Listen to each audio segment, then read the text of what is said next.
हाम्रो खड्ग विक्रम लामा यो बेला पहेँलो कलर दल्दैछ पुरै ध्यानपूर्वक, तर अलिक सुरक्षित साथै फेरि ऊ यहाँ त यस्तो पहिरो पनि छ फेरि।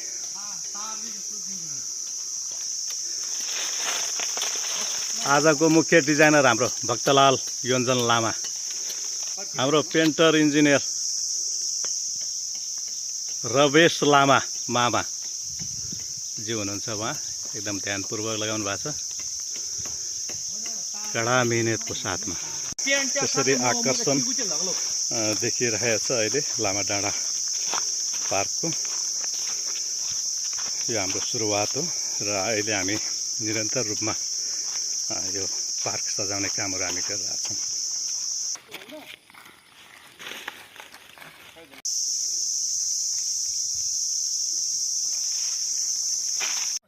अहिले हामी लामा डाँडा पार्कको मुख्य स्थानमा हामी छौँ। यो बेला अहिले साथीहरू चाहिँ सालको बोटमा चाहिँ बोटको जरामा चाहिँ कलरहरू लगाएर चाहिँ यहाँ अहिले अब आउने शनिबार चाहिँ हामी कसरी जान्छौँ के गर्छौँ भन्ने सवालमा चाहिँ अब योजनाहरू निर्माण गर्दैछ अहिले यो बेला साथीहरू।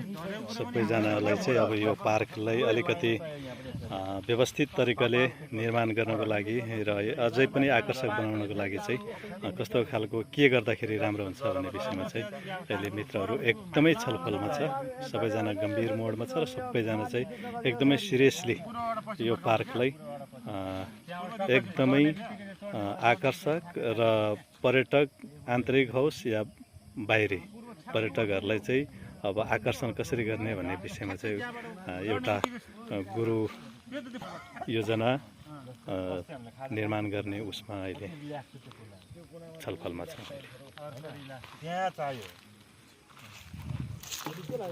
यहाँ त दौ जतागेर सुतेर बस्दा हुन्छ न, अब त चौडिन्छ नि त। अब मान्छे आइसकेपछि पसल राख्ने हो नि, मान्छे आउनु भन्दा अगाडि पसल राख्न पर्छ। पसलले चाहिँ मान्छे ल्याउनु हो नि त, पसलले चाहिँ मान्छे चाहिने। त्यो डाइना र त्यो बोट र त्यो बोट ठ्याक्कै त्यो एउटा बोरा त्यो गर्नु किन अडिँदैन पुरै पिच्छे या दिएर त्यही गर्नु पर्छ। त्यो प्यारीको बोट र त्यसको दब लगाएर यहाँ बोट अलि कमजोर हुन्छ है दाजु, सालकै रुख छ त। अनि त्यहाँ दिएर ल्याउनु पर्छ के, त्यहाँ दिएर तार्नु पर्छ के राकेश पुरा दाजु। त्यहाँ पतला त्यसले पिच्छे गरेर बनाउँछ नंगर हम सब में आ रहे कोई दिन आलो दिमागले चाहिँ सक्यो अब यसमा भन्ने हो त भएर सम्झनु हुन्छ।